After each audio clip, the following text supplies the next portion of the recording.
రేపు 4వ తేదీ వెన్నుపోటు దినంగా జగన్మోహన్ రెడ్డి గారు అనౌన్స్ చేస్తున్నారు.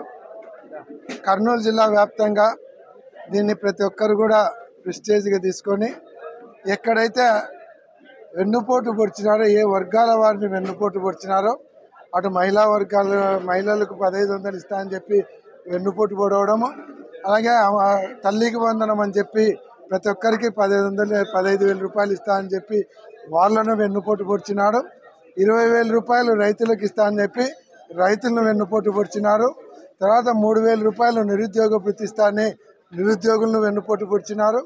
ఏదైతే డిఏలు ఇవ్వకుండా, ఐఆర్ ఇవ్వకుండా, పిఆర్సీ కమిషన్ ఇవ్వకుండా ఉద్యోగులను వెన్నుపోటు పొడిచినారు. ఇట్లా అన్ని వర్గాల వాళ్ళను వెన్నుపోటు పొడవడం జరిగింది. కాబట్టి రేపు 4వ తేదీన దానికి వెన్నుపోటు, చంద్రబాబు నాయుడు గారి వెన్నుపోటు దినంగా దాన్ని పెట్టడం జరిగింది.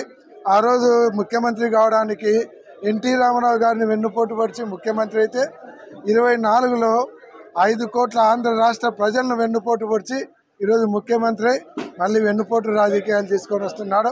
కాబట్టి ప్రజలందరూ కూడా ఏ రకంగా చంద్రబాబు నాయుడు గారు వెన్నుపోటు పొడిచినారని ప్రజల దృష్టికి తీసుకుపోవడము, అలాగే ప్రజలనైతే ఏ రకంగా వెన్నుపోటు పొడిచినారో వాళ్ళందరి తరఫున పోరాటం చేసి వాళ్ళకిచ్చే హామీలు నిలబెట్టేలాగా ప్రభుత్వాన్ని నిలదీసి ప్రభుత్వం మీద పోరాటం చేసి నష్టపోయిన వాళ్ళందరి తరఫున పోరాటం చేయడానికి, వాళ్ళకి ఆ హామీలు నెరవేర్చే రకంగా ఒత్తిడి తీసుకురావడానికి రేపు ఈ కార్యక్రమం తీసుకొని పోతున్నాం.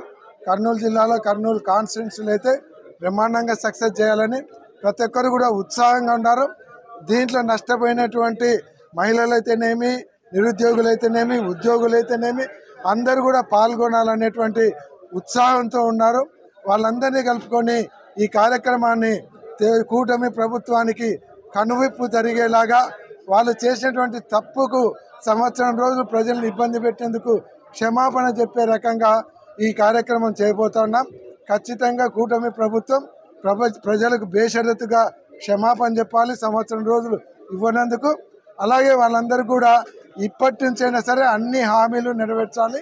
అది డిమాండ్తో మేము ముందరికి పోతా ఉన్నాం.